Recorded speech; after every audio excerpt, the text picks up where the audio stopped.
Good morning. ആരൊക്കെയാണ് ലൈവിൽ വന്നേക്കുന്നത്? എല്ലാവർക്കും ലൈവിലേക്ക് സ്വാഗതം. എന്തൊക്കെയുണ്ട് വിശേഷം? ഞങ്ങൾ ഇന്ന് തേവരയിൽ നാത്തൂൻ്റെ വീട്ടിലേക്കൊന്ന് വന്നതായിരുന്നു. ഞങ്ങളുടെ വീട് ഹരിപ്പാടാണ്. അപ്പോൾ അവിടെ നിന്ന് നാത്തൂൻ്റെ വീട്ടിൽ വന്നതായിരുന്നു. അപ്പോൾ നാത്തൂൻ്റെ വീട്ടിൽ വരുമ്പോൾ എപ്പോഴും എൻ്റെ അടുത്ത്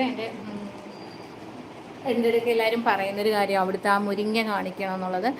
അങ്ങനെ ഞാൻ കുറേ നേരം മുരിങ്ങ കാണിച്ചുകൊണ്ടിരിക്കുമായിരുന്നേ. കാരണം മുരിങ്ങയ്ക്കൊക്കെ നല്ല വിലയുള്ള ടൈമിൽ പോലും അതിലിഷ്ടംപോലെ മുരിങ്ങയ്ക്ക ഉണ്ടാകാറുണ്ട്, ഇഷ്ടംപോലെ പൂവ് ഉണ്ടാകാറുണ്ട്. എന്നാൽ യാതൊരു വിധ കെയറും കൊടുക്കാതെ വളർത്തുന്നതാണ്. പക്ഷെ അതിൽ നിന്ന് കമ്പൊക്കെ മുറിച്ചിട്ട് നമ്മൾ വീട്ടിൽ കൊണ്ടുവന്ന് നട്ട് പൊന്നു പോലെ നോക്കിയിട്ട് അതവിടെ പിടിച്ചിട്ടില്ല കേട്ടോ. എവിടെ നോക്കിയാലും മുരിങ്ങ നല്ലപോലെ നിൽപ്പുണ്ട്.